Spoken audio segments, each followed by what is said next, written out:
Tapos, ba't parang iba yung kilos mo? Ano ba nangyari? May ibang problema pa ba bukod sa panga mo? Na-sempla ako sa motor, sir. Anong sumasakit sa'yo? Yung kamay ko sa kanya dito. Kailan ka na-semplang? Nung 25 lang mo rin na. Ito lang, bago lang. Kaya pala yung kilos mo. Ngayon, kasama yan sa tinamaan. Hindi ko po, inalala ko kasi yung motor, sir. Yung motor, tandaan nyo, mabibili natin yan. Mapapalitan yan. Yung buhay natin, inalala mo ba yung motor? Karoon talaga ay yung buhay natin hindi mo na may balik yan. Kung nagkanda balik-balik ka mo, yung motor, isalampak mo yan kasi yan ang nagpasave lang sa'yo eh. Kung wala na yung motor, ngayon pa. Yung pa ako sa kasari. Kaya nga, ano nangyari sa panga mo, tinamaan ba yan? Hindi ko po naaalala. Hindi, I mean, ganito, para mas mabilis magkaintindihan. Bago ka na semplang, sumasakit na yung panga mo o hindi pa? Hindi pa, sir. Hindi pa. O, ngayon. Siyempre, may x-ray ka. Hindi wala pa, sir. Pangalawang schedule. Pagbalik ko na ng job, sir. Pagbalik doon sa ano, tsaka ilalabas yung ano, x-ray. Kasi idol, nasemplang ka sa motor, hindi ko alam kung... Kasi yung lakad mo, kita ko ano yun. Pansin mo? Parang hindi mo may galaw lahat. Parang may kulang na... Nagrurubot-rubot ka pa. Ano yung pangkaraniwan nararamdaman mo? Saan yung pinakamasakit? Dito. Ha? Yan ang pinakamasakit. Ito, matinding sagot niya sa akin. Inalala niya raw yung motor eh. Loko-loko to si Utoy eh. Inalala yung motor, yung katawan niya, hindi niya inalala. Ito, may damage to idol. Umangat to. Masakit to? Hindi, sir. Dito. Hindi. Saan banda? Dito na. Dito o kanina saan banda? San, yan, pag ginanyan mo, saan masakit? Pag ginanyan mo, saan masakit? Dito, sir. Dito, sa blade. Okay, lamog lang. Okay. Bata, sir. Hindi. Wag. Tingnan ko lang yung mga part ng ano. Sundo lang mas. Ngayon, alanganin tayo mag-ano nito. Kailan lalabas yung x-ray mo? Pag pangalawang check-up, sir. Dapat nga nauna pa yun eh. Yes. Kasi under ano ka pa? Under ano ka pa? 25 ka lang na semplang. Baka mamaya may basag dyan sa puto mo. May mga ano ka. Ito lang, sir, masakit sa akin. Taga saan ka? Taga-Martin na po. Marikina? Ayun, kasi, Sakit siya pag ginaganyan. Papataas. masakit, sir. Mas masakit lalo. Naipit ba ito sa manibela? Hindi mo na malam. Lasing ka ata na semplang eh. Hindi. Paano na? Hindi mo maalala. Paano nangyari? Hinahimatay ka ba? Hindi, sir. Ano? Tumayo agad ako, sir. Tapos tumili agad ng soft drinks, sir. Parang madalihan tayo. Kumbaga nasemplang ka, gumulong-gulong ka. Hindi po. Paano? Lumapag lang yung motor. Yung totoo ha. Kasi ikaw rin ang madisgrasya pagka ano, inalign kita tapos natumba ka pala, tumama ka pala sa pader o naumpo. Ano yung sugat na yan? Kasama yan doon? Tapos, Natuwod mo yung pagkatumba kasi kasama. kasama yung mga yan. Sabi mo natumba lang o umislide. Yung slide, sir, yung kasi yung... Anong takbo mo? Gano'ng kabilis? Ano na, sir? Kasi yung assessment na to para sa inyo rin hindi tayo pwede bara-bara kasi once na meron ng crack yung buto mo, sabihin na natin, siyempre, eto ha, suntukin ko yung pader. Siyempre, sasakit yung buto ko. Ikaw ngayon, siyempre, nagkanda, baldug-baldug ka. O sabihin natin, slide na lang, grafting. Pa! Tumama yung balikat mo, sabihin na natukod mo ng pagganyan. Yung mga joint mo dyan, gagalaw. Pati yung blade mo, gagalawin, siyempre may joint yan. Tapos ngayon, malalamog ka kasi tumama ka sa bato eh. Ano ba mas malakas? Bato o katawan mo? Bato, hindi masasapahan yung bato. Ngayon ikaw ang iintay yung mga joint-joint mo. Ang ginawa mo ngayon, kung nakatayo ka, bumili ka ng soft drinks. Ngayon, kinabukasan, ano yung naramdaman mo? Saan yung pinakamasakit? Kumikirot-kirot lang mga sir. Kumikirot-kirot na lahat. Yung sugat ko, sir. Tapos, saan pa? Yung dito. Yung mga yan. Tapos ito yung pinaka-pain. Pinakamasakit. Eh, yung dyan, sa balikat mo, Wala naman sir. sure ka. Pag kanina sabi mo masakit. Pag ginaangat ko lang sir, para sa tumutunog. Okay. Mas maganda kasi, inconsistent kasi yung mga ano mo eh. Kailangan kasi, huwag kayong magsinungaling kasi, kumbaga, huwag nyo itago lahat kasi, kayo rin ang madisgrasya. Bukod sa madisgrasya kayo, syempre, dahil sa kapabayaan, kumbaga, kulang yung binigay mo impormasyon or nagsinungaling ka, may sinabi kang para mahilot lang kita kasi baka akala mo tanggihan kita eh. Sa totoo lang, pag sinabi nyo yung totoo, gagawan ko kayo ng diskarte kung paano ko kayo a-adjust. Okay? Hindi ko kayo basta-basta tatanggihan, i-assess ko kayo. Pag tama yung assessment, tama yung sinabi nyo, nagkasundo tayo sa mga nagkwento, yung kwento mo sa akin, mas madidiskarte ako kung mamild ko lang ba o ipupul ano kita. Para kahit pa paano, may magawa tayo. Katulad niya, ito may ininina mo. Yan, sige. Okay yan. Kaya natin yan mga ganyan-ganyan. Malalaman ko kasi yan pag may fracture. Alam mo kung bakit? Magbabayulet yan. Tapos hindi pa mawawala agad yung maganyan pag may fracture. Tuwing Pasko ka lang na ano, kita mo, Paskong Pasko. Paskong Pasko ka na dali. Kasi kung may fracture yan, hanggang ngayon, violet pa yan. Ilang araw pa lang eh. Linggo pa lang. Pasko, 2 weeks pa lang halos. Hindi yan fracture, naipit yan. Gumalaw yung joint. Siguro, kung natumba ka, tumama yung kamay mo. Hindi naman, hindi mo na itukot. O hindi mo maalala, ba't hindi mo maalala? Wala sir. Tumama ba yung ulo mo?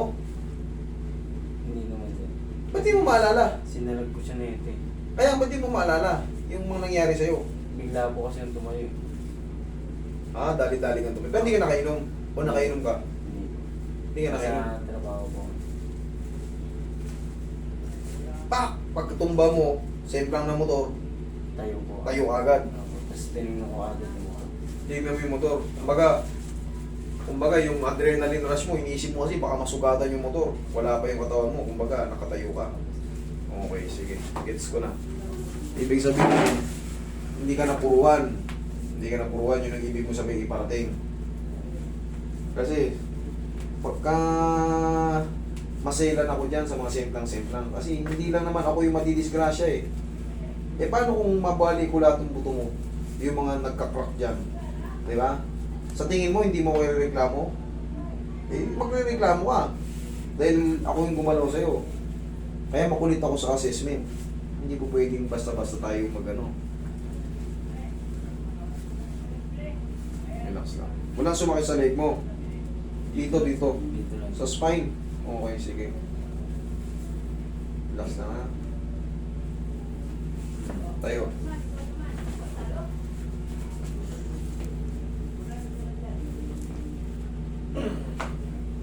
Okay po ka.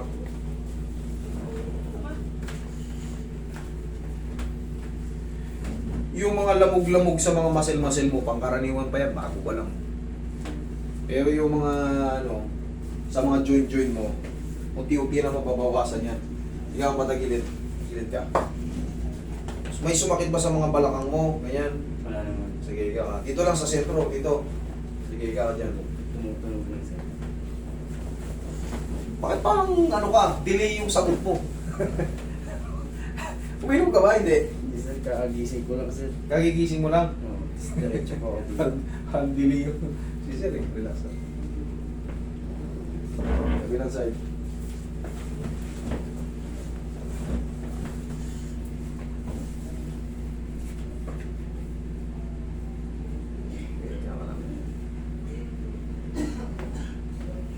Ganito pa.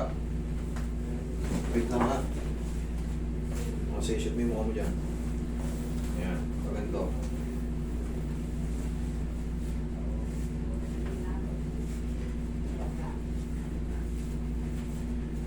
Hindi ka naman talaga lasing nun ha?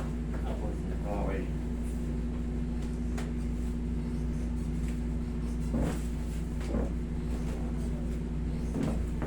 Okay ka lang dyan?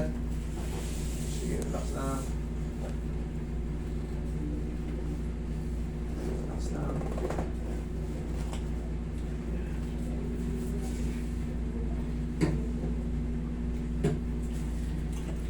Pansin mo, kinarati kita pero puro mild. Alalay, kasi yung mga ganito, baka may nadami sa kanya. Medyo tipid-tipid yung diin, tipid-tipid yung adjust. Under observation pa pagka nag-react. Are. Okay, bawas pero hindi naman tuloy. Ganun ang kailangan. Observation din bago masusunod yung method pero pigil yung method. Pag mga ganito, walang dala-dala ng x-ray. Pero in-assess ko naman na maayos. Kita nyo naman kung gaano ko kakulit sa assessment. Mahirap kasi mapasubo.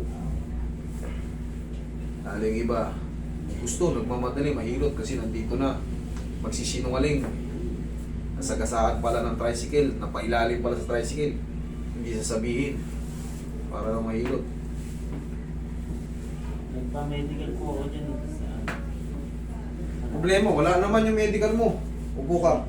Yun nga po, wala daw po silang extra. Upo ka.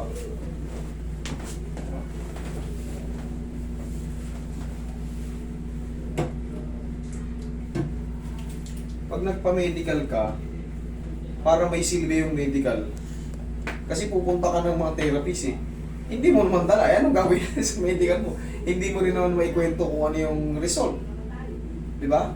Useless eh. Kumbaga, dapat ito, aantayin mo muna yun. No? Pero ito, sobrang alalay ko na rito para sigurado talagang hindi tayo magkakadouble-double fracture kung meron na. Pero sana wala.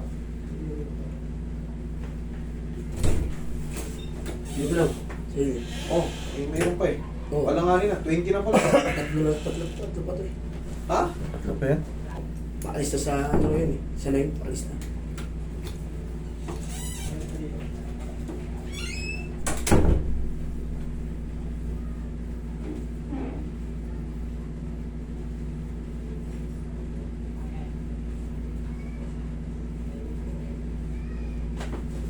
Yung panga mo, tingnan mo nga yung panga mo. Tingnan nga nga. Sara. Masakit siya? Pag ano sir? Pag ano? Pag ginaganyan mo, huwag mo i-ganyan kasi hindi naman. Kailangan yan pabaon. Sige. Ay! Hastang go. Taas ang ako niya rin, sir. Nga nga. O, Sara. Okay, sige. Okay, nga. Dahan-dahan, Sara. Sara. Sige nga. Dahan-dahan, Sara. Nga lang. Dahan-dahan, Sara. Yun. Nahanap natin tumunog. Ngayon, ganito ka. Ganito. Sara. Okay. Diretso ka lang. Sige nga pag ganun ulit. Sara. Ganun ka ngayon. Hindi mo. Ano nga? Idol. Sakit? Oo. Tumutunog na lang sir. Tumutunog na lang, wala namang sakit. Walang problema sa tumutunog basta wala namang sakit. Okay? Sige. Tapos pag maghihikap tayo ganito ha. Ikaw nga. Kahit lakihan mo ba sa... Okay? Tumutunog siya lang. Wait lang. Walang problema nga sa tumutunog. Basta walang masakit. Wala na yung masakit. Ganito. Ikaw nga. Yan. Ganyan ang tamang paghikap ha. Walang masakit. Okay. Yun lang. Okay? Mag-iingat ka. Thank you. Yun, sir. Thank you.